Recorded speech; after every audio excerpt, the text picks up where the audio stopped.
da classe Nematoda, que possui essas características, a gente vai ter duas ordens principais, que é a ordem Ascaridida e a ordem Strongylida. Na ordem Ascaridida, a gente vai ter os gêneros e as espécies, que estão dentro dessa ordem, como a gente pode ver aqui, destrinchando um pouco sobre essa hierarquia. Nos gêneros, os principais, a gente vai ter o Toxocara, o Paráscaris e o Ascaris. O Ascaris sum, ele vai acometer principalmente a espécie de suínos, onde ele vai ter características próprias a esse parasita. Dentro do gênero Toxocara, a gente vai ter três espécies: o Toxocara canis, o Toxocara cati e o Toxocara vitulorum. O Toxocara canis, ele vai acometer cães, o cati vai acometer gatos e o vitulorum vai acometer bovinos. O Toxocara canis, ele tem uma especificação que é possível você identificar se é esse verme que está acometendo alguma doença, algum sintoma, algum caso clínico naquele animal. Como, por exemplo, o Toxocara canis, ele pode causar no ser humano a larva migrans visceral ou a larva migrans ocular, que ocorre quando há a ingestão dos ovos na fase L3, ou seja, ele está em uma fase infectante.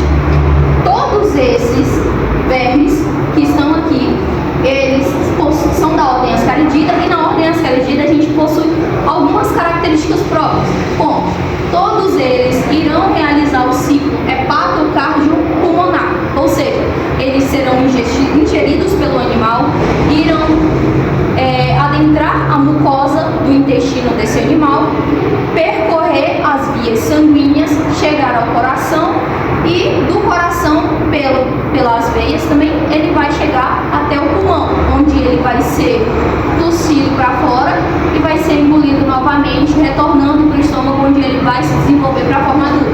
Então, todos eles, o Toxocara canis, cati, o vitulorum, o Paráscaris equorum, que acomete equinos, e o Ascaris sum, todos eles vão ter essa característica.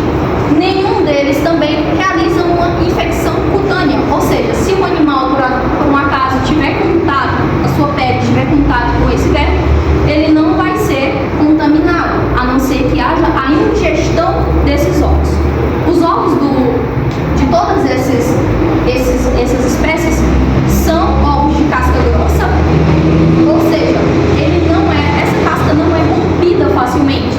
Sendo assim, isso justifica o fato de que não há uma contaminação cutânea, mas sim uma contaminação por via oral. Pode acontecer, em alguns casos, a transmissão via mamária.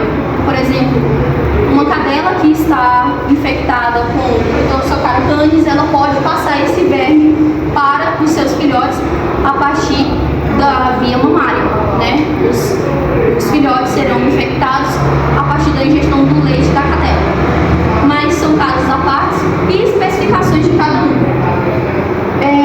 Já passando para a ordem Strongylida, a gente vai ter principalmente casos em bovinos, onde o monóstomo, o Emunchus, o Coppelia, o Trichostomo, o Esophagostomo e os vermes pulmonares, que fazem parte da classe da ordem Strongylida, eles vão acometer bovinos. Então, além do Toxocara vitulorum, a gente vai ter esses que também acometem bovinos. Só que qual é a diferença desses da ordem Strongylida para o Ascarídeo que acometeu um bovino? O Ascarídeo, ele possui uma casca grossa, então ele só vai acometer um bovino se for a partir da ingestão. Aqui, no Strongylida, ele possui uma casca fina, os ovos dele possuem uma casca fina. Sendo assim, o verme ele se desenvolve fora do ovo, no meio ambiente. Então, há sim uma contaminação cutânea. Então, esse bovino, ele pode ter uma contaminação via cutânea, e o que vai diferenciar para mim fazer a identificação, eu só vou conseguir dar um diagnóstico preciso a partir de alguns exames. Como foi dito aqui na ordem Strongylida, a gente tem alguns gêneros, como o Oscilóstomo, o Gonóstomo, o Emunchus, o Coppelia, o Trichostomo, o Esophagostomo e os vermes pulmonares. Nos ancilóstomos, a gente tem dois principais, que é o canino, duas espécies principais, que é a espécie canina e a espécie brasiliense, que no caso, o brasiliense ele vai acometer principalmente gatos e o canino principalmente cães. Há casos em que o ancilóstomo canino ele pode acometer os humanos causando o bicho geográfico. Porém, esse caso é mais comum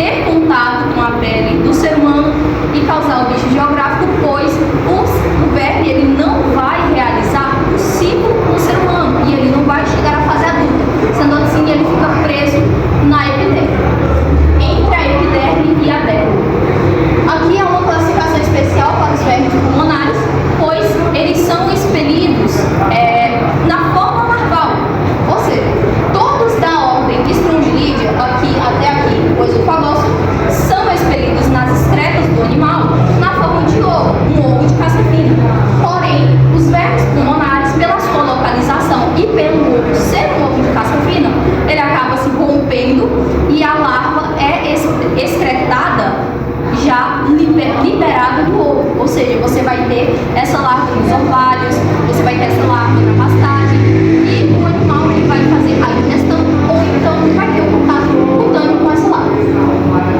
Na questão do diagnóstico, a gente tem 4 principais: o diagnóstico de Huffman, o McMaster, o Willis e o Becker. O Huffman ele é utilizado principalmente em casos de ascaris, ou seja, o ascaris sum, por um exemplo, o diagnóstico é realizado a partir do Huffman. O McMaster ele já é mais para equinos e bovinos.